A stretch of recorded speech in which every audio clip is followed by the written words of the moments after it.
श्रीमन नारायण लक्ष्मी नारायण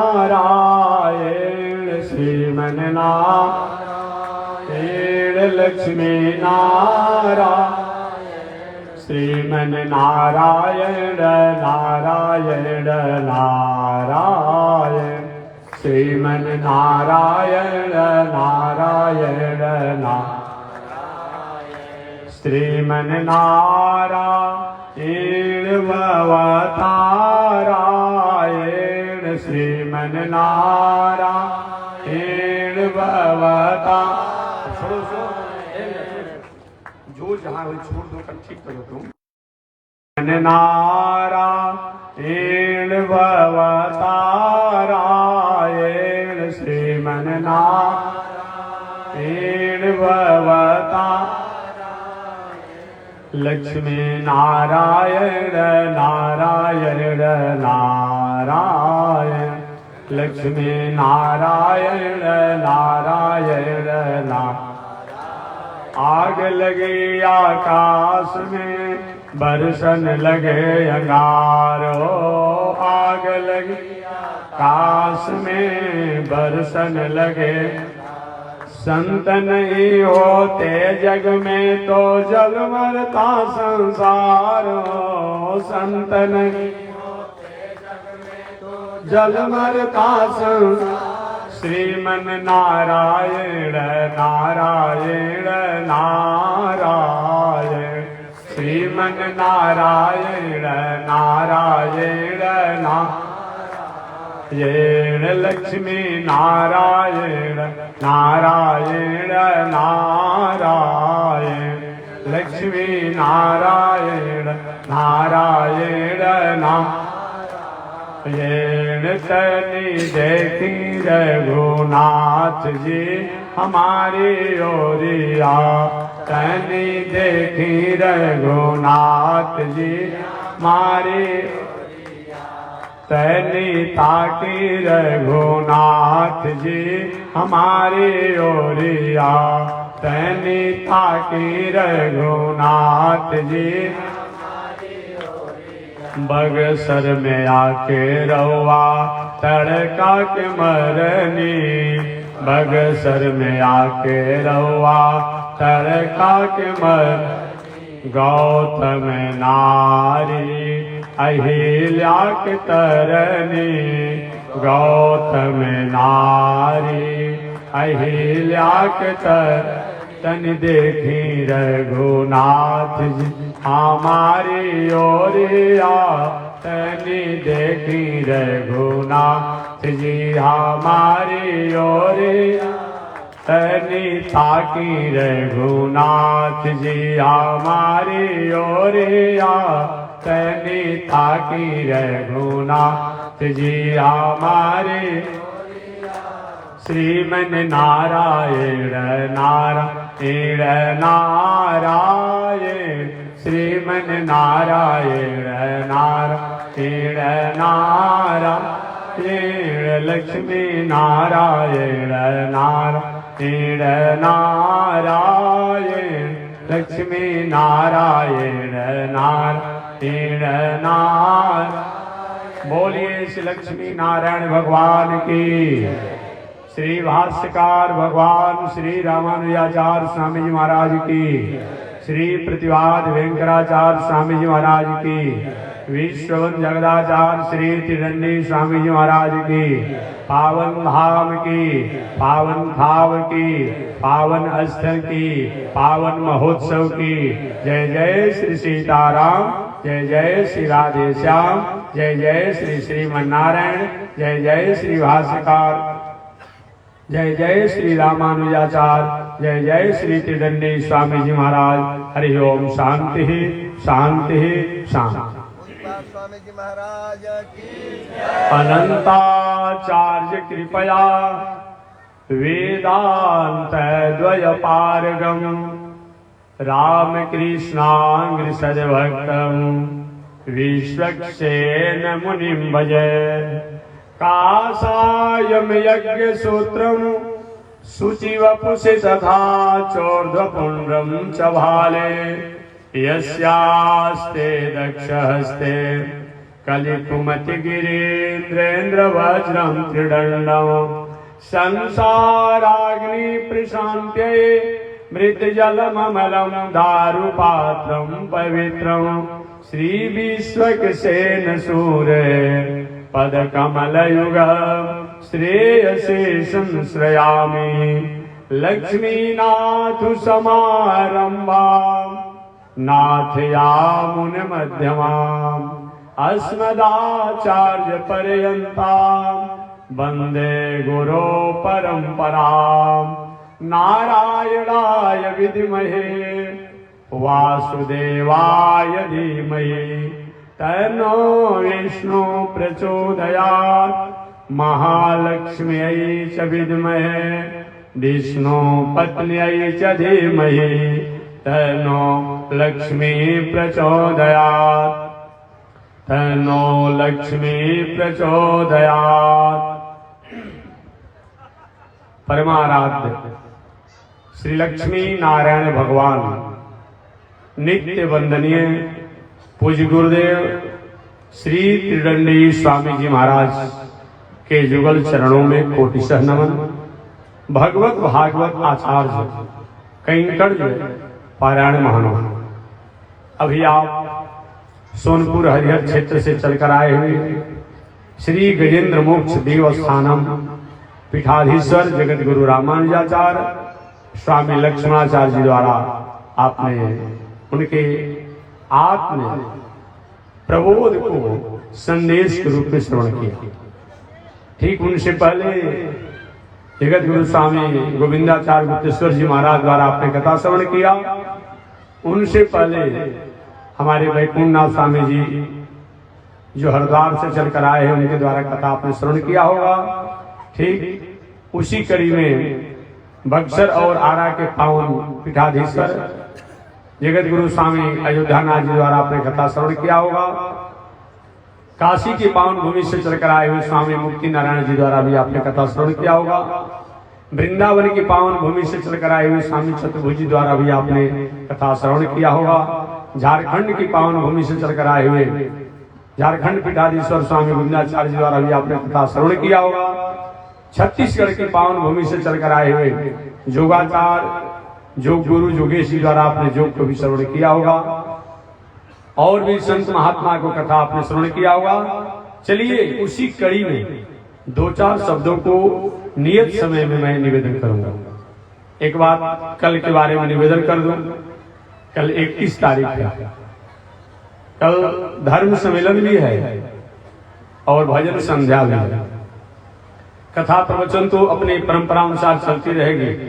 तो कल याद रखिएगा 9 बजे दिन से लेकर के 9 बजे से लेकर के 9 बजे दिन से लेकर के लगभग 5 बजे सायंकाल तक, थोड़ा आगे पीछे हो सकता है, लगभग 5 बजे सायंकाल तक कथा प्रवचन की जो चल रही है अनुष्ठान वो चलती रहेगी।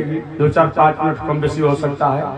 तो 9 बजे दिन से लेकर के 5 बजे सायंकाल के बीच कथा प्रवचन जो अनुष्ठान के रूप में चलता है चलते रहेगा। 5 बजे से 6 बजे के बीच में धर्म सम्मेलन का आयोजन किया गया है। तो संत महात्मा आए हैं, उनके द्वारा एक एक शब्द संबोधित सम्मेलन के रूप में किया जाएगा। 6 बजे से 8 बजे 9 बजे 10 बजे रात्रि तक जैसी अनुकूलता देखी जाएगी।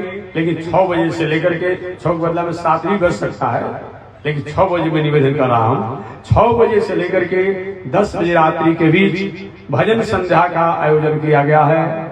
जो आपके क्षेत्र के प्रदेश के लब्ध प्रतिष्ठित भोजपुरी भजन व्यास हैं, उन लोगों के द्वारा कौन आएंगे वो बात सब आपको कल पता चल जाएगा। तो जो भोजपुरी के लब्ध प्रतिष्ठित भोजपुरी भजन व्यास हैं, उनके द्वारा भजन का भी यहाँ आयोजन किया गया है। तो कल सायंकाल 6 बजे से 10 बजे रात्रि तक उसमें आप सम्मिलित होंगे।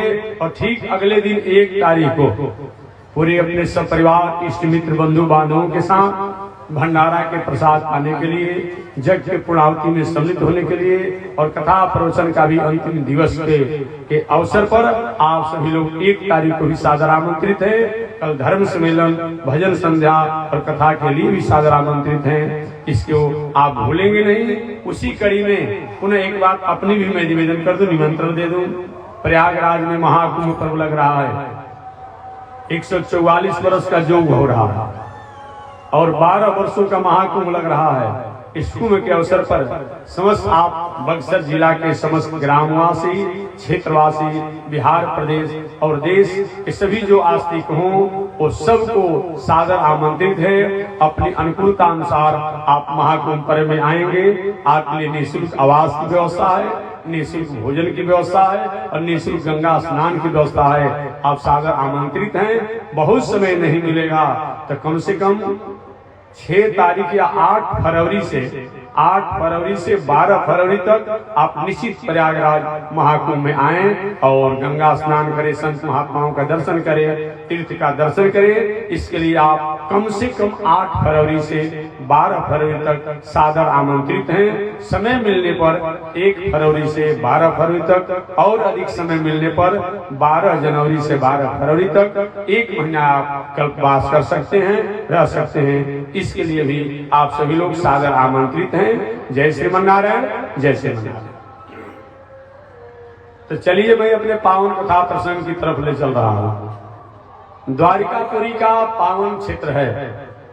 भगवान श्री कृष्ण 125 वर्ष की आयु को व्यतीत करने के बाद अपने गोलोक धाम जाने की तैयारी में है। बहुत प्रयास करने के बाद में भगवान श्री कृष्ण परिवार समझने के लिए तैयार नहीं हुए। बड़े लोगों द्वारा छोटी सी भी चूक हो जाती है, उसका बहुत बड़ा परिणाम होता है। याद रखिएगा, बहुत क्विंटल की अनुपात में दूध हो और उसमें छोटी सी खटाई का एक टुकड़ा डाल दिया जाए, दूध को तो फाड़ ही देता है, काम बिगाड़ देता है। आपने जाना हुआ। एक बात और व्यवहारिक में निवेदन करूं, 1000 हजारों की संख्या में, हजारों से अधिक की संख्या में शुद्ध मिट्टी के पात्र हों पके हुए, एक जूठा मिट्टी के पात्र को शुद्ध नहीं कर पाता है। लेकिन एक जूठा मिट्टी का पात्र जो है, जिसमें जूठा डाला जाता है, रखा जाता था, आज भी रखा जाता होगा, वो चाहे तो हजारों नए मिट्टी के पात्रों को अशुद्ध कर देगा। बात यही जानिएगा, बड़े लोगों द्वारा छोटी सी भी चूक होती है, उस चूक का बहुत बड़ा परिणाम होता है। यही भगवान श्री कृष्ण के परिवार के लोगों द्वारा हुआ। काश भगवान श्री कृष्ण के परिवार के लोग अगर भगवान की बातों को मान गए होते तो द्वारिकापुरी में जो बहुत बड़ा विस्फोट हुआ, वह विस्फोट से बचा जा सकता था। लेकिन भगवान की बातों पर लोगों ने यकीन नहीं किया। भगवान ने प्रयास तो किया, अपनी सुधर्मा नाम की सभा में संबोधन किया, कुछ चंचल स्वभाव वाले बालकों को ले जाकर के सुंदर उपवन में उपदेश भी दिया, कभी कभी उन लोगों को स्वयं समझाने की कोशिश किया, परंतु भगवान के परिवार के लोगों ने नहीं, और संतों के कोप के भाजन बन गए, साप के भाजन बन गए। इन पावन प्रसंग को राजा परीक्षित श्री सुखदेव जी महाराज से सुनने के बाद राजा परीक्षित श्री सुखदेव जी से गुरु जी, एक बात हमें समझ में नहीं आती है, भगवान स्वयं करतुम अकर्तुम अन्यथा करतुम, किसी कार्यों को कर भी सकते हैं, किसी कार्य को नहीं भी कर सकते हैं, और अन्य के अन्य भी कर सकते हैं। जिनके संकल्प करने से, जिनके स्मरण करने से, जस स्मरण मात्र, विष्णु सहस्त्रनाम आपने पढ़ा होगा, जिनके स्मरण मात्र से संसार के बंधन में पड़ा हुआ प्राणी अपने बंधन से मुक्त हो जाता है, संकट से मुक्त हो जाता है, और वो भगवान का सम परिवार भगवान के सामने है और उन पर साप लग गया, क्या इसका कुछ उपाय नहीं हो सकता था? भगवान चाहते था तो क्षमा मंगवा ही देते, कुछ मार्जन हो जाता, या ऐसा होता ही नहीं, ऐसा क्यों हुआ? सुखदेव जी महाराज ने कहा परीक्षित, ये संतों ने जो साप दिया वो साप संतों का साप नहीं है, ईश्वर सत संकल्प। भागवत में लिखा है ईश्वर सत संकल्प, ये भगवान के संकल्प से ही ऋषियों ने साप दिया, अन्यथा ऋषियों के साप से क्या मतलब है? ऋषियों कोई मतलब नहीं था। ईश्वर सत संकल्प, भगवान श्री कृष्ण की इच्छा से ही ये हुआ। महाराज ऐसा क्यों हुआ? राजा परीक्षित पूछे ऐसा क्यों हुआ? सुखदेव जी ने कहा परीक्षित इसीलिए ऐसा हुआ, भगवान अब इस दुनिया में नहीं रहना चाहते थे, तो उन्होंने विचार किया अगर हम कहीं चले जाएं, हमारे परिवार के लोग कहीं मार्गों से भटक जाएंगे तो बदनामी हमारी होगी। अरे कोई बहुत बड़ा खेती का फसल है, मान ली बहुत बड़ा आयोजन हो रहा है, आयोजन के बाद अभी पंडाल इसी तरह से वर्षों तक पड़ा रहे, महीनों भर पड़ा रहे, तो देखने वाला व्यक्ति क्या कहेगा? कैसा आयोजक थे भाई, बताइए उसको दिखाई नहीं पड़ता है। इतना बड़ा आयोजन किया, समय से पंडाल को समेट देना चाहिए, लाइट माइक जो व्यवस्था है उसको हटा देना चाहिए। इसीलिए भगवान ने विचार किया कि हमें अब जाना है, तो जाना है तो जिस परिवार के लोगों के लिए मैंने किया, जिनके लिए मैं किया, अगर छोड़ कर जाऊंगा तो हो सकता है समाज के लिए, संस्कृति के लिए, धर्म के लिए इनके द्वारा कोई त्रुटि हो जाएगी, विस्फोट हो जाएगा, अतः अपने जाने से पहले इन लोगों को समेट लिया जाए। इसलिए प्रेरणा दिवा करके ऋषियों से साप का कारण बना। इन पावन प्रसंगों को जब सुने राजा परीक्षित, आत्मतोष को प्राप्ति हुई। द्वारिकापुरी में साप लगने के बाद पूरा द्वारिकापुरी उदास हो गए। हम वहीं रहते हैं, व्यक्ति वही हम होते हैं, हमारे में किसी प्रकार की त्रुटियां हो जाती है, मन में ग्लानि होता है, उदासी रहती है।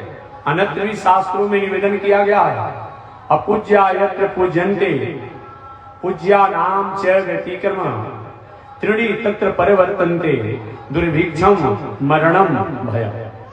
अपूज्या यत्र पूज्यन्ते, जहां अपूजनीय को पूजन किया जाता हो, अपूज्या यत्र पूज्यन्ते पूज्या नाम च व्यतिक्रम, और पूजनीय लोगों को व्यतिक्रम किया जा रहा हो, अपमान किया जा रहा हो, क्रोध किया जा रहा हो।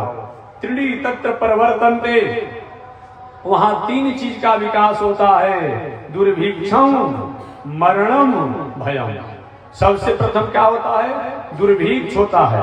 दुर्भिक्ष का मतलब केवल सुखार नहीं होता है, केवल सुखार नहीं, हमारे पास धन होने के बाद भी, बल होने के बाद भी, पद होने के बाद भी, ऐश्वर्य होने के बाद भी घर में संस शांति संतोष और आनंद नहीं हो, इसका नाम दुर्भिक्ष।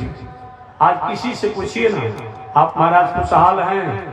महाराज सब कुछ तो ठीक है, लेकिन परिवार अनुशासन में नहीं, कोई भी शांति से नहीं है। ऐसा अगर समाज में, राष्ट्र में, परिवार में, देश में हो रहा हो तो समझिए कहीं न कहीं हमारे और हमारे लोगों द्वारा हमारे चलने का, हमारे बोलने का, हमारे खाने का, हमारे उठने बैठने का, हमारे रहन सहन का, हमारे पहनावा का तरीका बिगड़ गया है। अपूज्या यत्र पूज्यन्ते पूज्या नाम च व्यतिक्रम, जहां अनीति अन्याय अधर्म का सहारा लिया जाता हो और नीति न्याय धर्म का जहां त्याग किया जा रहा हो, क्रोध किया जा रहा हो, अपमान किया जा रहा हो, त्रिणी तत्र परिवर्तन्ते, वहां तीन चीज का विकास होता है। दुर्भिक्षम, सबसे पहले दुर्भिक्ष, सब कुछ रहने के बाद भी घर में संस नहीं रहेगा, संतोष नहीं रहेगा, शांति नहीं रहेगी, आनंद नहीं रहेगा, यही आ जाएगा। किसी के घर में शांति नहीं है, इसका एक कारण है कहीं न कहीं हमारा पैटर्न जो है कहीं भटका हुआ है। आज मेरा विषय नहीं है। एक बार मैं घूम रहा था गांव में, एक व्यक्ति ने कहा कि महात्मा जी, हम भी जानते हैं कि वैदिक परंपरा जो अनादि है, मैं जानता हूँ, लेकिन थोड़ा स्वाद लेने के लिए दूसरे पंथ में हम चला गया हूँ। अब धर्म स्वाद लेने का चीज होता है, क्या है मतलब? देख रहे हैं नया नया। कुछ दिन पहले मैं गया था, वो लगभग 10-20 वर्ष हो गया, लखनऊ में मैं घूम रहा था, तो रिक्शा पर एक प्रचार कर रहा था पंथ, नाम था उसका आनंद मार्ग। बड़ी विचित्र बात है भाई। कुछ दिन पहले वो होड़ मचा हुआ था संतोषी मैया का, घर घर में मुठिया निकाला जाता था। अब वो थोड़ा सा डाउन पड़ा था, वो गायत्री देवी निकला था। बड़ियारी जने पहना देना है सबको, एक कोई धर्म होता है भाई? बताइए, ऐसा ऐसा विचार निकल। हम प्रशस्त मार्गों पर, धर्म मार्गों पर चलने का अधिकार प्राप्त करते हैं। एक महोदय जी ने हमसे पूछा था कि महात्मा जी आपके वैदिक परंपरा में स्त्रियों के प्रति थोड़ा सा उदास व्यवहार है, नहीं कौन सा बता दीजिए। आप पढ़े हैं? हाँ पढ़े हैं। बताइए कौन सा उदास व्यवहार है कि स्त्रियों को जनकों को अधिकार नहीं दिया गया। हमने कहा कि आज आरक्षण के लिए मारामारी चल रहा है, रोज अनशन हो रहा है, रोज हंगामा हो रहा है। आरक्षण का मतलब क्या होता है? आरक्षण का मतलब क्या होता है? हमें श्रम कम करना पड़े, हमें कर्म करना पड़े, हमें परिश्रम कम करना पड़े, काम कम करना पड़े, खर्चा कम लगे, समय कम देना पड़े, योग्यता कम हो, असुविधा मिले योग्यता वाले जैसा। इन आरक्षण है। जो बड़े बड़े साधक लोग अरसों वर्षों तक, हजारों वर्षों तक जो तपस्या साधना करके इस फल को प्राप्त करते थे, उसको सहजता से कलयुग में हम प्राप्त करने का अधिकार रखते हैं। ये कितना बड़ा आरक्षण है। और नहीं कलौ नास्ते व, हे दुनिया में रहने वाले लोग, कलयुग के समान कोई अच्छा युग नहीं है। आलोक्य सर्वशास्त्राणि विचार पुनः पुनः इदमेकं सुनिष्पन्नम ध्येयो नारायण सदा, गेयो नारायण सदा, श्रेयो नारायण सदा, प्रियो नारायण सदा। आरक्षण है माताओं के लिए कि नहीं भी तुम यज्ञोपवीत संस्कार को प्राप्त करोगी, लेकिन जो जनेऊ पहनकर तुम्हारे पति द्वारा, तुम्हारे भाई द्वारा, तुम्हारे बेटा द्वारा, तुम्हारे ससुर भसुर द्वारा, तुम्हारे देवर द्वारा कोई अच्छा काम किया जाएगा, उसका फल तुम्हें प्राप्त होगा। ये कितना सुविधा दिया गया। आपको विधानसभा जाकर पाठ कराने की इच्छा नहीं है, अपना पुरोहित जी को गमछी दे देते हैं, एक को शैली छुआ कर दे देते हैं, एक धागा छुआ कर दे देते हैं, महाराज जी हमारे नाम पर पाठ कर दीजिएगा। यहाँ कई वैदिक परंपरा में ऋषियों ने इन माताओं को, वो स्त्रियों के बदला में उनके पति को यज्ञोपवीत का अधिकार दे दिया, और जब तक उनका विवाह नहीं हुआ उनके भाई को, उनके चाचा को, उनके पिता को अधिकार दे दिया, और जब कहीं उनके पति नहीं रहे तो उनके दामाद को, उनके बेटा को, उनके और अधिकार दे दिया। यहाँ नाराज आप होते हैं। ये क्या विडंबना है आपकी? आरक्षण जो आप मांग करते हैं धर्म के लिए, ऋषि लोग पहले से आरक्षण दिए हुए हैं। दूसरा एक बात और मैं बता दूं, क्यों ऐसा किया गया। मैंने मेरे प्रश्नों के जवाब उन्होंने नहीं दिया। मैंने निवेदन किया था, स्त्रियों के सब कुछ ठीक है, लेकिन एक प्रकृति द्वारा ऐसी एक व्यवस्था है माताओं के प्रति। उनके जीवन में जब थोड़ी सी अपनी अवस्था को संभालती है, तो अवस्था को संभालने के बाद वो अशुद्धि अवस्था को प्राप्त करती है, और अशुद्धि अवस्था में होगी और उनका यज्ञोपवीत संस्कार होगा। तो अशुद्धि अवस्था में अगर जनेऊ को निकालती है तभी जनेऊ संस्कार का कोई मतलब नहीं हो जाता है, और जनेऊ को पहनी रखेगी तभी यज्ञोपवीत संस्कार भंग हो जाता है। तो उनके हर 1-2 महीना पर उनके जीवन की एक प्राकृतिक व्यवस्था है, अपनी अवस्था के अनुसार अशुद्धि अवस्था को प्राप्त करती है। तो कितना बार उनका जनेऊ संस्कार होगा? पूरा जीवन बीत जाएगा जनेऊ संस्कार में। इसलिए ऋषियों ने एक परिहार बता दिया, एक उपाय बताया कि इससे झंझट से मुक्ति के लिए स्त्रियों का है कि जब तक उनका विवाह नहीं हुआ है, उनके चाचा, उनके भाई, उनके पिता द्वारा जनेऊ पहन करके जो पूजा पाठ किया जाएगा, और वह माताएं वह पूजा पाठ बिना जनेऊ पहनकर करेगी, वही फल प्राप्त होगा। विवाह होने के बाद उनके पति द्वारा जनेऊ पहन करके जो स्वीकृत किया जाएगा, उनको बिना पहने ही प्राप्त हो जाएगा। और पति के अभाव में नहीं रहने पर उनके बेटा, उनके दामाद, उनके और अभिभावकों द्वारा जनेऊ पहन कर जो कार्य किया जाएगा उनको प्राप्त हो जाएगा। ये तो सुविधा दिया गया है। अन्यथा मेरे प्रश्नों का जवाब कर दिया जाए कि कभी जनेऊ का मुहूर्त रहेगा, कभी नहीं रहेगा। और माताओं को अपनी अवस्था के अनुसार अशुद्धि अवस्था होती है। एक ऐसी स्थिति में क्या किया जाएगा? अगर जनेऊ को पहनी रहती है तभी अशुद्ध अपने आप हो जाता है, अगर निकालती है तभी वो संस्कार भंग हो जाता है। क्या इसको कोई रोक सकता है? एक उन महानुभावों को कौन समझाने जाए जो आज बड़ियारी रेशम का जनेऊ पहना देता है। तो कुछ दिन पहले जनेऊ पहनने वाला पंथ चला था, वो थोड़ा सा डाउन हुआ, तभी समोसा पकौड़ी खिलाने वाले को पंथ आया था। कुछ दिन पहले खिला रहा था, करोड़पति बना रहा था, वो अभी बंद हुआ तो नया एगो पंथ आ गया है। ओम हटाओ सब कुछ खाओ शिव बाबा को गुरु बनाओ। बताओ ये कोई धर्म होता है? अरे वैदिक परंपरा के आप ऋचाओं को मंत्रों को, ओम जो है प्रणव है, ओम जो है मंत्रों का प्राण है, उस ओम को हटाने वाले होते कौन है? अब क्या अधिकार बनता है? आप अपना अलग से मंत्र बनाइए, अलग से शब्द बनाइए और आप हटाइए, कौन आपको रोकने जा रहा है? लेकिन वैदिक परंपरा जो ऋषियों द्वारा है, आर्ष ऋषियों द्वारा है, उसको हटाने का कौन अधिकार आपको दे देगा? ऐसा ऐसा पंथ चलता है। इसलिए मैं निवेदन करना चाहता हूं कि धन्य है कलयुग, कलयुग के समान कोई अच्छा युग नहीं है, जिस युग में हम अल्प से अल्प और छोटे से छोटे सुकृत्यों को करके भी उस फल को प्राप्त करते हैं। इस फल को प्राप्त करने के लिए बड़े बड़े साधक और बड़े बड़े योगी मुनि लोग बहुत दिनों तक तपस्या साधना आराधना करके प्राप्त करते थे। इसलिए कलयुग के समान कोई अच्छा युग नहीं है। भगवान श्री कृष्ण के परिवार के लोग अपने ही कारण अपने स्वरूप को भंग किए। परिणाम क्या हुआ? अपूज्या यत्र पूज्यन्ते पूज्यानां च गते क्रम त्रीणि तत्र परवर्तन्ते दुर्भिक्षम मरणं भयम्। जहां अनीति अन्याय अधर्म का सहारा लिया जाता हो और नीति न्याय और धर्म को त्यागा जा रहा हो, त्रिणी तत्र परिवर्तनते, वहां पर तीन चीज का विकास होता है। दुर्भिक्षम, सबसे पहले दुर्भिक्ष है। दुर्भिक्ष माने सब कुछ समाज में, परिवार में, घर में रहने के बाद भी संस संतोष और शांति नहीं है। बहुत श्रम करके परिवार को बढ़ाया गया, फलाया गया, फुलाया गया, बड़ा आदमी बनाया गया, खेत से खलिहान से पढ़ा कर लिखा करके नौकरी चाकरी, घर द्वार, मकान दलान की समाज में प्रतिष्ठा रहेगी। अतले भाई कहता है बंटवारा कर दीजिए। फिर जहां से हमने शुरू किया था वही तो हम आके गिर गए, वहीं आकर गिर गए। बहुत श्रम करके वर्षों वर्षों, सैकड़ों वर्षों, 50 वर्षों, 10-20 वर्षों तक श्रम किया तो बहुत ऊंचाई पर हम पहुंचे थे। आज जो ही ऊंचाई पर पहुंच करके थोड़ी सी आनंद चैन की शांति से रहना चाहते हैं। परिवार के लोगों ने कहा कि नहीं, अभी बंटवारा होगा तब शाम को भोजन बनेगा। जहां से जिस पॉइंट से हम चढ़े थे उसी पॉइंट पर आकर के गिर जा रहे हैं। ऐसा एक राष्ट्र में, समाज में, परिवार में, घर में हो रहा हो तो कहीं न कहीं हमारे सोने का, रहने का, खाने का, बोलने का, पहनने का पैटर्न बदल चुका है।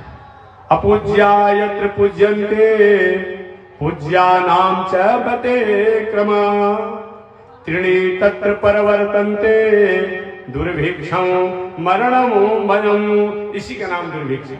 केवल दुर्भिक्ष माने सुधार नहीं होता है। हमारे पास साधन संसाधन सुविधाओं को होने के बाद भी जीवन में शांति नहीं हो, संतोष नहीं हो, समन्वय नहीं हो, सौहार्द नहीं हो तो कहीं न कहीं हमारे जीवन जीने की जो कला है जीवन भटका हुआ। अपूज्या यत्र पूज्यन्ते पूज्यानां च व्यतिक्रम त्रीणि तत्र परिवर्तन्ते दुर्भिक्षम मरणम। दूसरा मरण शब्द का प्रयोग किया गया। मरण माने क्या होता है? ये दुनिया में हम जो कुछ आए हैं लोग मरने के लिए आए हैं, इसका नाम ही है मृत्यु लोक। दुखालयम शाश्वतम क्यों हो रहा है? मतलब पढ़ाई के लिए पाठशाला है ही। इसी प्रकार से दुनिया जो है, इस संसार का नाम क्या है? दुखालयम शाश्वतम जगत। ये जगत क्या है? शाश्वत जगत जो है दुखालय है। हम दुख में सुख जो रहे हैं ये तो हमारी गलती है, ये तो हमारी भ्रांति है। इस संसार में हम मरने के लिए ही आए हैं। श्रीमद् भागवत महापुराण में कंस ने श्री वसुदेव जी महाराज से कहा था, जिस समय वसुदेव जी के पुत्रों को मारने का दुस्साहस करते हुए मार भी रहा था। कंस ने कहा था, हे वसुदेव जी, इस संसार में जो जन्म लिया है वो जन्म के समय ही मृत्यु तय कर दी जाती है। इस संसार में हम जन्म लिए हैं, मरने के लिए ही जन्म लिए हैं।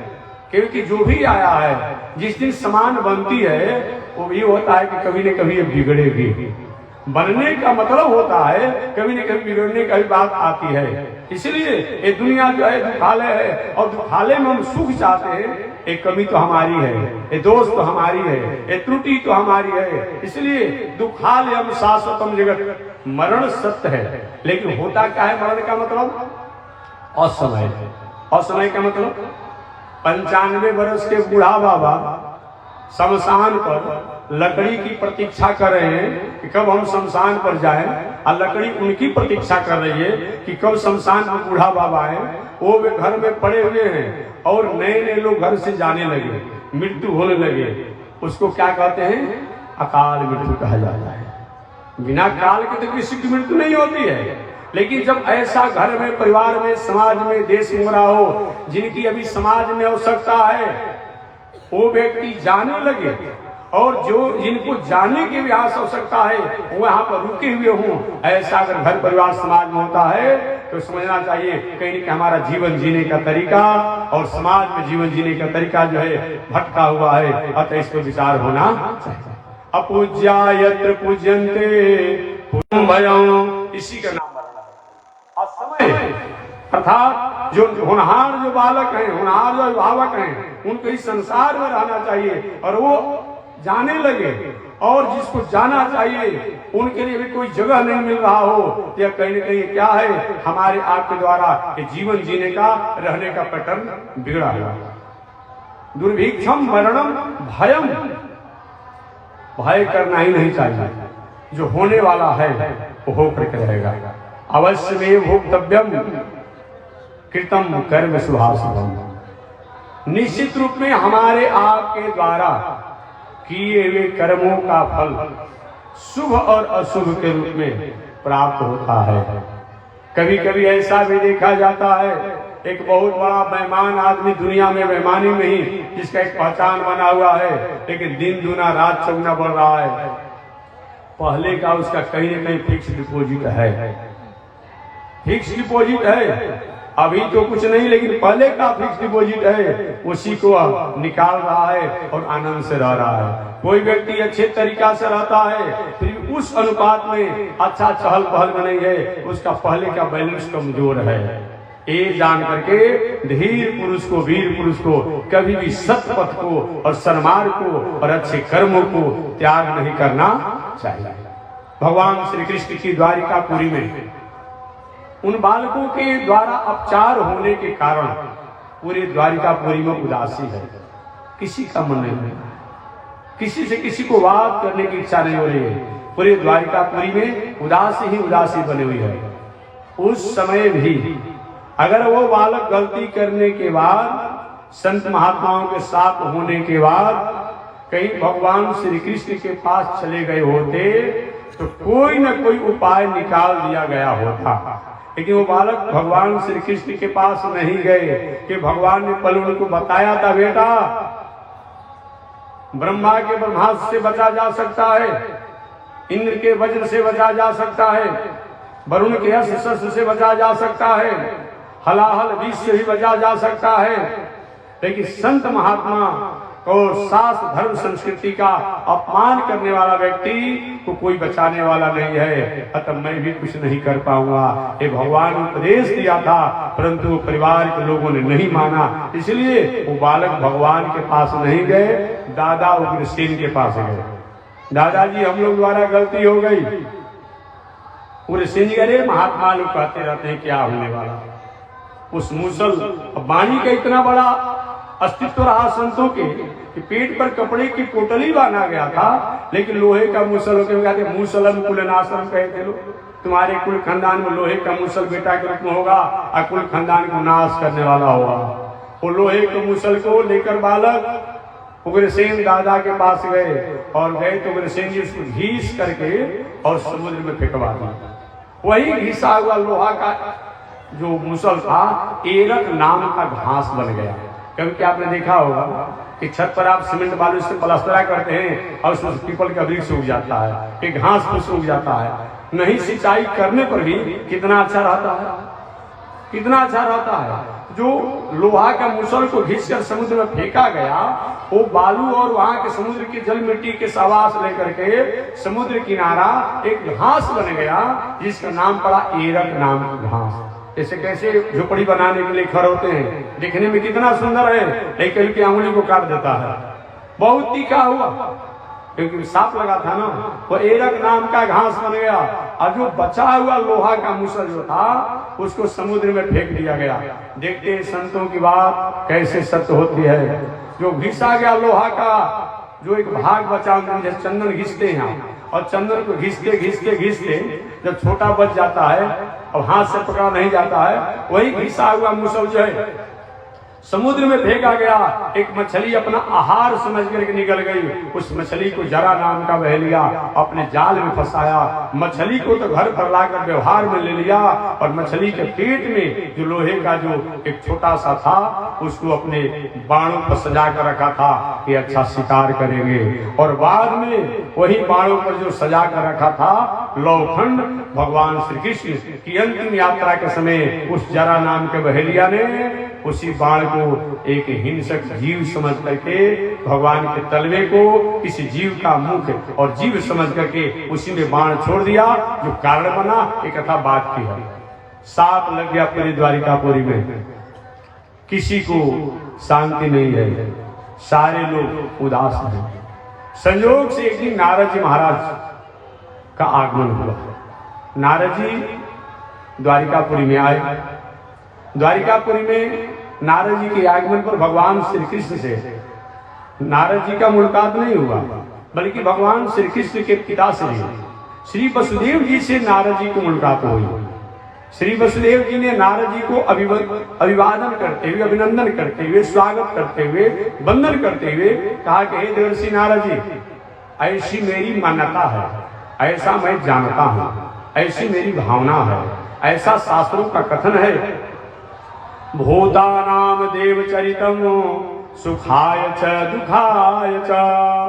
संसार के प्राणियों के लिए, संसार के प्राणियों के लिए देवताओं का चरित्र किसी को सुख पहुंचाता है और किसी को दुख पहुंचाता है। भूतानाम देवचरितम, संसार के प्राणियों के लिए, ये संसार के भूताना माने भूत प्राणी। भूत किसे कहा जाता है?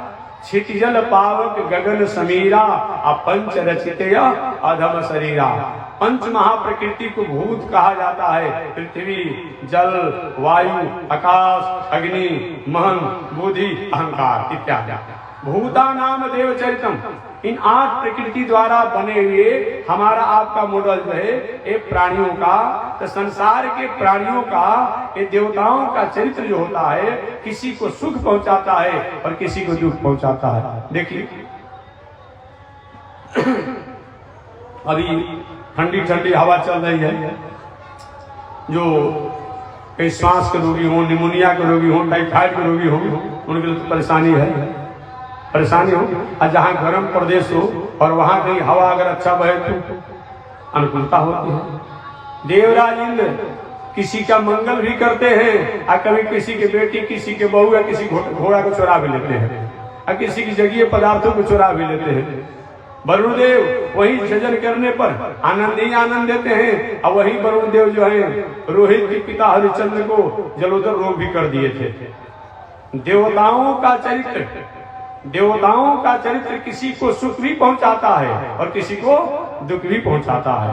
भूतानाम देवचरितम सुखाय च दुखाय च, किसी को सुख पहुंचाता है, किसी को दुख पहुंचाता है, सब लोग जानते हैं। परंतु ये हम संतों का चरित्र जो होता है, संतों का व्यवहार जो होता है संसार के प्राणियों के कल्याण के लिए होता है, ये हम नहीं कहते हैं। श्री वसुदेव जी नारद जी का अभिनंदन करते हुए, अभिवादन करते हुए हे देवर्षि नारद जी, आप जैसे संतों का आगमन, आप जैसे संतों का दर्शन इस समाज और प्रकृति प्राणियों के लिए मंगल कारक ही होता है। भले ही देवताओं का चरित्र किसी को शुभ और किसी को अशुभ पहुंचाएगा।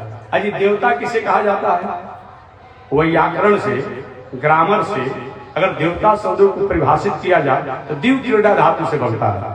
दिव क्रीड़ा माने जिनके कर्म, जिनकी लीला, जिनका पुरुषार्थ प्राणियों के मंगल के लिए हो, उनको हम देवता कहते हैं। बात समझ लीजिएगा, जिनका कर्म, जिनका पुरुषार्थ, जिनकी लीला प्रकृति के प्राणियों के लिए हितकारी हो, मंगलकारी हो, उनको देवता कहते हैं। लेकिन रामचरितमानस में देवताओं की अजीब और आश्चर्यमय परिभाषा सरस्वती देवी ने दिया है।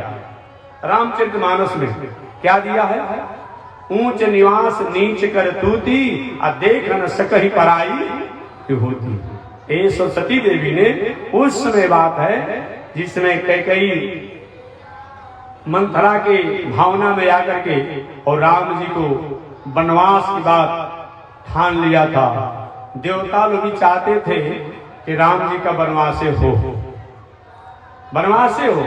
उस समय सरस्वती देवी ने कहा, देवताओं तुम्हारी बुद्धि ओछ है, तुम अपने स्वार्थ में राम को वनवास भेजना चाहते हो। तो ही सरस्वती देवी ने कहा, ऊंच निवास बहुत ऊंचा है, ऊंच निवास, नीच करतूती, और करतूती क्या है? ओछ है। दूसरा उदाहरण, जिसमें हनुमान जी भक्ति रूपी सीता को पता लगाने के लिए जा रहे थे और देवताओं के ही कार्य करने जा रहे हैं, अब देवता ही अहिन की माता सुरसा को भेज दिया था उन्होंने। कितनी बड़ी विडंबना है। इनका निवास ऊंचा है, लेकिन प्रकृति क्या है? बहुत ओछ है, बहुत छोटी है। आप भागवत महापुराण पढ़ते हैं, जो देवताओं के लिए ही देवता लोग ही जाकर के भागवत में प्रार्थना की भगवान से, प्रभु अब हमसे बर्दाश्त नहीं हो रहा है, हमारे देव भागों को वह राक्षस छीन लेते हैं, चाहे कंस हो या अमुक हो, अब आप कृपा कर दीजिए, भगवान का समय आऊंगा। अब वही भगवान श्री कृष्ण इस संसार में आए और आने के बाद ब्रह्मा जी उनके मित्रों को चुराने लगे, उनके बच्चों को चुराने लगे। देवराज इंद्र जो है अब भगवान के पूजा, उनके आदर को ही अपमान करने लगे। वरुण देव जो हैं भगवान के पिता को ही जल अपने वरुण लोक में लेके चले गए। ये देवताओं का स्वभाव है। निवास इनकी ऊंची है, लेकिन कोई अगर बढ़ना चाहता है तो उनका पैर खींचने लगते हैं। यही देवताओं का ऊंच निवास, नीच करतूती, देख न सकहीं पराई विभूति, ये देवताओं की परिभाषा बताई गई है। देवर्षि नारद जी के आगमन पर भगवान श्री कृष्ण के पिता श्री वसुदेव जी ने कहा कि हे नारद जी, ऐसी मेरी मान्यता है, ऐसा मैं जानता हूँ कि भूता नाम देवचरितम सुखाय च दुखाय च, इस संसार के प्राणियों के लिए देवताओं का चरित्र जो है किसी को सुख पहुंचाता है, किसी को दुख पहुंचाता है। परंतु आप जैसे संतों का चरित्र जो होता है, आप जैसे संतों का जो दर्शन जो होता है, आगमन जो होता है, संसार के प्राणियों के लिए मंगल कारक होता है। कभी कभी मैं निवेदन करता हूँ कि नारद जी की बात और कर्म अजीब सी जरूर लगती है कि नारद जी वही करते हैं जो भगवान को भाता है। हमेशा एक पौराणिक हास्य में कथा सुनाता हूं, हमेशा सुनाते रहता हूं। आपने जाना होगा, भगवान नारद जी वही करते हैं जो भगवान को भाता है, जो भगवान को इच्छा लगता है। करने के तरीका अलग हो सकते हैं, लेकिन नारद वही करते हैं जो भगवान चाहते हैं। कि भगवान का मन है नारद जी, तो जब मन है नारद जी, तो जो भगवान के मन में आया वो नारद जी ने किया। प्रसंगवश मैं निवेदन करूं, नारद जी घूमते घूमते एक बार मथुरा में कंस के राज में गए। कंस ने प्रणाम किया। नारद ने समाचार पूछा, मथुरा नरेश सब ठीक ठाक हैं? हमारा सब ठीक ठाक है, लेकिन जब से वो ग्वारिया कृष्ण आया है तब से नींद हैरान हो गया है, सो नहीं पाता हूँ। कोई भी काला वस्तु देखता हूँ तो हमें भ्रम हो जाती है, हमें भय हो जाती है। किसी से वार्तालाप करते समय किसी के नेत्रों की पुतली काली देख लेता हूँ, भ्रम हो जाता है। जल में किसी की छाया प्रतिबिंब देखता हूँ काला, भ्रम हो जाता है।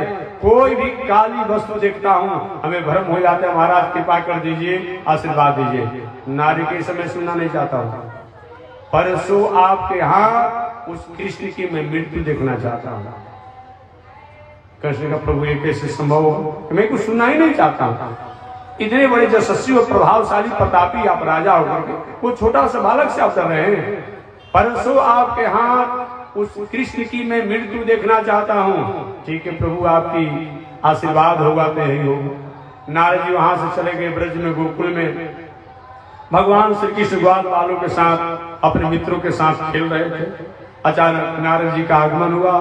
भगवान श्री कृष्ण देवर्षि नारद जी को प्रणाम किया। महाराज जी दंडवत। नारद जी ने कहा, ठीक ठाक है कन्हैया? हाँ हमारा सब कुछ ठीक है। अब नारद जी तो भड़क गए, नाराज हो गए। आप यहाँ बाल गोपालों के साथ लीला करिए, आपको क्या पता है कि देवताओं की क्या स्थिति है, संतों की क्या स्थिति है, सज्जन पुरुषों की क्या स्थिति है, किस तरह से परेशान है, आप इसी के लिए आए हैं। भगवान ने कहा, बाबा बहुत गलती हो गई क्या हमारे द्वारा नाराज हो रहे हैं? अरे इतना नाराज क्यों हो रहे हैं आप? बात तो बताइए। नारी, अरे प्रभु मैं आपसे कहना चाहता हूं, कंस को कब आप मारेंगे? भगवान को मैं मारने वाला होता कौन हूं? मैं मारने वाला होता कहीं हूं? व्यक्ति अपने कर्मों से ही अपने आप से समाप्त होता है, मैं कौन होता हूं? नारी के समय सुनना नहीं चाहता हूं, परसों आपके यहाँ उस कंस की मैं मृत्यु देखना चाहता हूं। वहां कंस को निमंत्रण दे दिए कृष्ण की मृत्यु के लिए, यहाँ कृष्ण को निमंत्रण दे दिए कंस की मृत्यु के लिए। भगवान ने बोला बाबा थोड़ा नजदीक आइए, वहां क्या कहकर आप आए हैं? वहां आपने कंस से कहकर आया कि कृष्ण की मृत्यु आपके हाथ होनी चाहिए, और यहाँ हमारे पास हमको निमंत्रण रहे कंस की मृत्यु होनी चाहिए, क्या कर रहे हैं? नारद जी रोने लगे, प्रभु अग्नि के पास में कोई जाए और तभी अग्नि की ज्वाला से वो प्रभावी होगा। अग्नि की ज्वाला जलते हुए उसके पास में आ जाए फिर भी अग्नि का ही ताप होगा। अग्नि की ज्वाला वहां पहुंचे या ज्वाला के पास वो पहुंचे, या कंस आपके पास आए या आप कंस के पास जाए, दोनों स्थिति में कंस को ही जाना है। तो मैं सोचा उस व्यक्ति को अब जल्दी समाप्त हो जाना चाहिए, ऐसा मैं काम किया। यही नारद है जो भगवान को भाता है, वही नारद जी करते हैं। देवर्षि नारद जी का अभिनंदन करते हुए श्री वसुदेव जी महाराज ने कहा कि हे देवर्षि नारद जी, भले ही देवताओं का चरित्र किसी को सुख दुख पहुंचाता हो, लेकिन आप जैसे संतों का आचरण जो है समाज के प्राणियों के लिए मंगल करने वाला होता है। आज संत किसे कहते हैं? आद्वैत तारकोपनिषद के अनुसार या अनंत शास्त्रों में भी संत की परिभाषा बताया गया है। विपत्ति धैर्य मथा अभ्युदय क्षमा सदशिवाक पटुता जुधि विक्रम। विपत्ति धैर्य, जीवन में विषम से विषम परिस्थिति आने के बाद भी, आपत्ति विपत्ति आने के बाद भी धैर्य को खोना नहीं, ये संत और सज्जन पुरुष का स्वभाव होता है। विपत्ति धैर्य मथा अभ्युदय क्षमा। जितना भी धन जन पद प्रतिष्ठा मान सम्मान बढ़े उतना सहज हो जाए, सरल हो जाए, ये दूसरा संत का लक्षण है। विपत्ति धैर्य मथा अभ्युदय क्षमा सदशिवाक पटुता जुधि विक्रम। और वाणी जो होना चाहिए संत महापुरुषों का निर्णायक होना चाहिए, समाज का समन्वय और समरसता स्थापित करने वाला होना चाहिए, और जुधि विक्रम, और उसका कर्म पुरुषार्थ जो होना चाहिए वो हमेशा प्रशस्त होना चाहिए। जीवन में आपत्ति आने पर भी अच्छे कर्मों को त्यागना नहीं चाहिए। प्रकृति सिद्धमिदं हि महात्मनः, इस स्वभाव से सज्जन महापुरुषों का लक्षण होता है। इस प्रकार देवर्षि नारद जी को अभिनंदन वंदन स्वागत करते हुए देवर्षि नारद जी ने कहा। अन्यत्र भागवत में भी संतों के बारे में बताया गया है कि संत किसे कहा जाता है। नहीं अम्मयानि तीर्थानि न देवा मिथिला मया ते तुर्पुनर्कालेन दर्शनादेव साधवा। नहीं अम्मयानि तीर्थानि, इस दुनिया में बहुत दिनों तक तीर्थों में वास करने के बाद भी, जग आदि करने के बाद भी, पृथ्वी की परिक्रमा करने के बाद भी, देव प्रतिमाओं के दर्शन करने के बाद भी, बहुत तपस्या साधना करने के बाद भी जिन फल को प्राप्त करना बहुत कठिन होता है, नहीं अम्मयानि तीर्थानि न देवा मिथिला मया ते पुनर्काले न, वह काम संत महात्मा के संगत और दर्शन से प्राप्त हो जाता है। श्री वसुदेव ने कहा, अतः हे देवर्षि नारद जी, मैं आपको प्रणाम करता हूँ, आपको वंदन करता हूँ। एक पौराणिक कथा कहकर मैं वाणी को विराम दूंगा कि संतों के दर्शन का क्या फल होता है। शेष चर्चा अगले दिन होगी। आगे संतों के दर्शन का क्या फल होता है इसके बारे में एक बार देवर्षि नारद जी भगवान श्रीमन नारायण के पास गए और कि प्रभु ये बता दीजिए ना कि संतों के दर्शन का क्या फल होता है। भगवान का नारद आपको पता नहीं है? प्रभु पता होता तो आपसे हम कहें पूछने जाए। हालांकि नारद जी को पता तो था ही, इस संतों के फल का ही महत्व है। कहाँ देवर्षि नारद जी गंधर्व का पुत्र और कहाँ आज देवर्षि नारद बने हुए हैं। इस संतों के दर्शन का ही तो फल था और क्या था। प्रथम बार नारद जी गंधर्व के पुत्र थे, संतों का सहवास किए, दासी पुत्र बने और दासी पुत्र जब नारद जी हुए, संतों का सहवास हुआ और देवर्षि नारद बन गए, लेकिन भूल गए। भगवान से पूछे प्रभु या और कुछ जानने की इच्छा हुई। भगवान से प्रभु आप बता दीजिए संतों के दर्शन का क्या फल होता है। भगवान ने कहा नारद जाओ अमुक गांव में एक घनघोर जंगल है और उस जंगल में एक बहुत बड़ा पुराना सर्प है अजगर, उसी से जाकर के तुम पूछ लेना कि संतों के दर्शन का क्या फल होता है। अरे प्रभु आप बता दीजिए ना, उतना दूर हमको क्यों विदा कर रहे हैं कि नहीं मैं कह रहा हूं जाने के लिए ना जाइए। ठीक। नारद जी जहाँ भगवान बताए थे वहां गए, एक घनघोर जंगल था, उस जंगल में एक अजगर सांप धीरे धीरे मार्गों से गुजर रहा था। नारद जी ने उसकी भाषा में बोला। पहले लोग आश्चर्य करते थे कि शंकर जी जब गए थे काकभुसुंडी जी के आश्रम पर तो वहां पंछी बन करके सुने, अब आश्चर्य नहीं करेंगे। अब तो हाईटेक का युग हो गया है, लेटेस्ट युग का युग हो गया है, ओवर लेटेस्ट युग हो गया है। लेटेस्ट मत करिए, ओवर लेटेस्ट युग हो गया है। आप बोल रहे हैं हिंदी में, जिस व्यक्ति को जिस भाषा में सुनना है मशीन लगा हुआ है कान में, उसी भाषा में ट्रांसलेट करके विदा कर रहा है। देख लीजिएगा बड़े बड़े जहां जहां मीटिंग सभा सम्मेलन होती है। अब आश्चर्य मत कीजिएगा कि पहले कैसे हो जाता था, देवताओं की भाषा मनुष्य के समझते, मनुष्य की भाषा देवता कैसे समझ लेते थे, पंछियों की भाषा कैसे होता। अब एक प्रश्न का कोई मतलब नहीं होता है। एक काल होगा जिस काल में विज्ञान अपनी ऊंचाई तक समाज में स्थापित नहीं हुआ होगा। विज्ञान तो था ही, लेकिन समाज में उपकरणों द्वारा स्थापित नहीं हुआ होगा जो हम संशय करते थे। लेकिन आज का युग ये संशय करने का युग नहीं रह गया है। तो मैं निवेदन करना चाहूंगा, नारद जी उसी भाषा में गए, सरपराज संतों के दर्शन का क्या फल होता है। अजय ही नारद जी पूछे, उधर से एक जंगल से गाड़ी आया और गाड़ी के चक्कर से दब करके सर्प मर गए। नारद जी के प्रश्नों का समाधान नहीं हुआ, समय बीत गया। नारद जी भगवान जवाब भी नहीं दिए, सर्प ने जवाब भी नहीं दिया, मेरा प्रश्न का समाधान भी नहीं हुआ।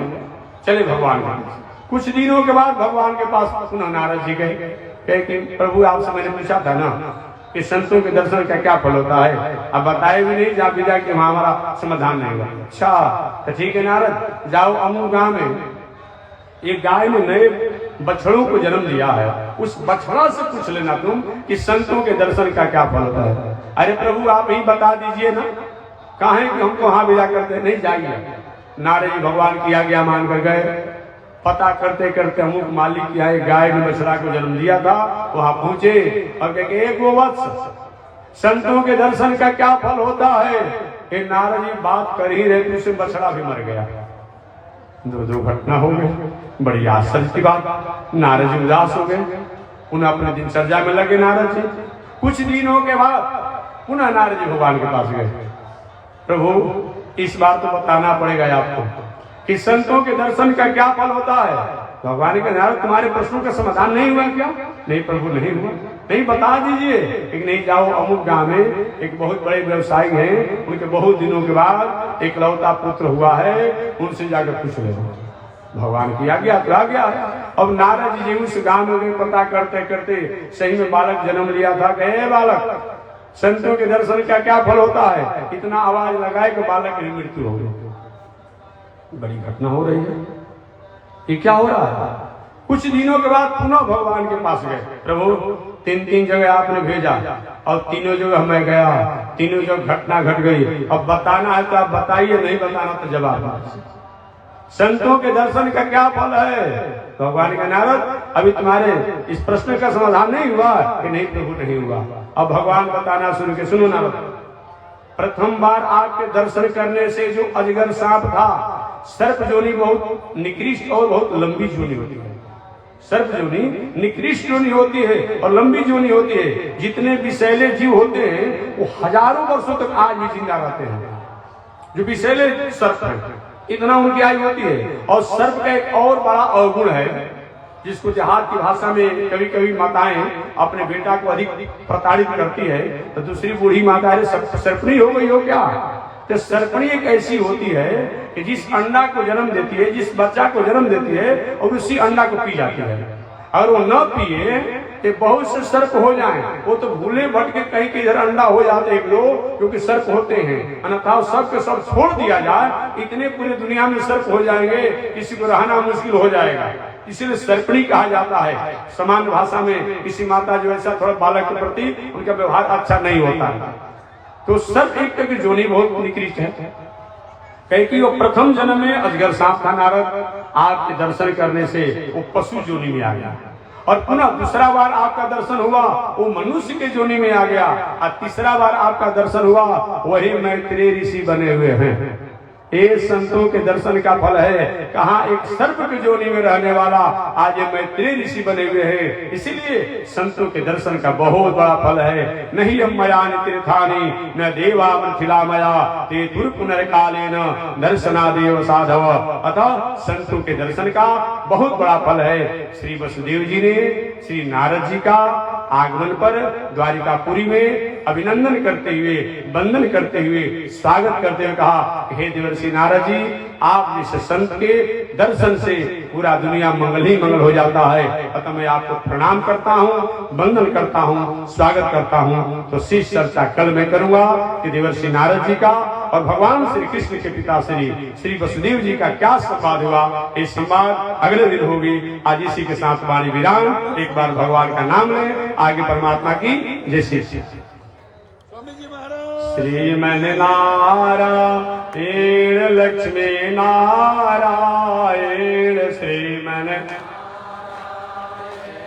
लक्ष्मी नारायण श्रीमन नारायण नारायण नारायण श्रीमन नारायण नारायण ना। आग लगे आकाश में बरसन लगे अंगारो, आग लगे आकाश में बरसन लगे। संत नहीं होते जग में तो जल मरता संसारो, संत नहीं होते जग में तो जल मरता संसार।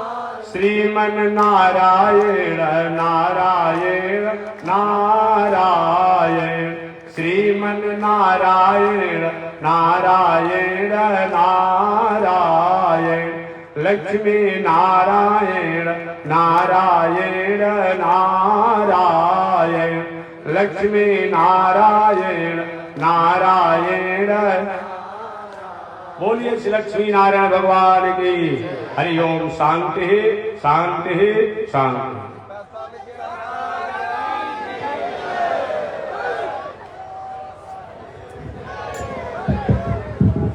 ओम चंद्रमा मनसो जातः चक्षो सूरज अजायत श्रोत्रात् वायुष प्राणश मुखाद् विरजायत। श्री सुते लक्ष्मी शवत्न्या अहोरात्रे पार्श्वे नक्षत्राणि रूपमस्मिनो व्यातम्ब विषय निघाड़ मो मयि घाड़ सर्वलोकं मयि घाड़ काषायम यज्ञ सूत्र सुचिव पुषि दधा शौर्यपुण्ड्रं च वाले यस्यास्ते दक्षस्ते कलिकुमति गिरीन्द्रेन्द्र वज्रं त्रिदण्डं संसाराग्नि प्रशान्त्यै मृतजलममलं दारुपात्रं पवित्रं श्रीविश्वक्सेन सूरे पदकमलयुग श्रेयसे संश्रयामि अमर्याद शूद्र चलमतिरसोया प्रसवव कृतघ्नो दुरमाने स्मर परवसो वञ्चन पर निशंस पापेश कथमामितो दुर्गजलदे कृपारादोत्रेरस तव परिचरेयं शरणयो। श्री लक्ष्मी नारायण भगवान की, भास्कर भगवान रामानुजाचार्य स्वामी महाराज की, विश्व जगदाचार्य श्री त्रिदंडी स्वामी जी महाराज की। हरि ओम। शांति शांति।